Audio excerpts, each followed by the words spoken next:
Vous saviez que c'était possible d'aller à Tadoussac voir des baleines pour le week-end en partant de Montréal? Eh bien, c'est exactement ce qu'on a fait. Et on vous embarque avec nous. Vendredi, en fin de journée, on prend la route en direction de la baie Saint-Paul. On y passe la nuit et franchement, c'est une petite ville coup de cœur. On a mangé une super bonne pizza au Café Piada, puis une glace, et on s'est un peu baladé dans les rues avant de rejoindre notre Airbnb. Samedi matin, réveil aux aurores, il nous reste 2 heures de route jusqu'à Tadoussac. On traverse le fjord sur le petit ferry entre la baie Sainte-Catherine et Tadoussac. Une mini traversée, mais toujours un moment sympa. Avant notre croisière, on fait une petite pause café à Tadoussac chez l'Abricotier. On vous le recommande vraiment si vous êtes dans le coin. Ensuite, direction les Escoumins, où on a rendez-vous avec Croisière Escoumins pour une sortie de 2h30 environ en mer. On enfile nos vestes de sécurité obligatoires. Ouais, on est un peu stylé, ouais.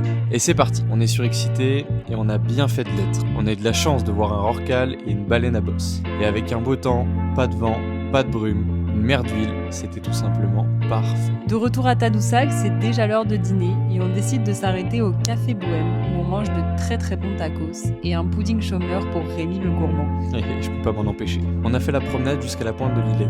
Un sentier facile et super agréable avec une vue incroyable sur le fleuve. Je vous le conseille en coucher de soleil, je pense que ça doit être super. C'est d'ailleurs un des meilleurs endroits pour observer les belugas depuis la terre. On n'en a pas vu ce jour-là malheureusement, mais on gardait les yeux bien ouverts, je vous promets. Et bien sûr, on allait voir le mythique hôtel de Tadoussac, toujours aussi photogénique. Le soir, on reprend la route pour Imago Village vers Saint-David de Falardeau. On passe la nuit dans une yourte super cosy en pleine nature, c'était un vrai dépaysement. Le dimanche, malheureusement, il pleuvait.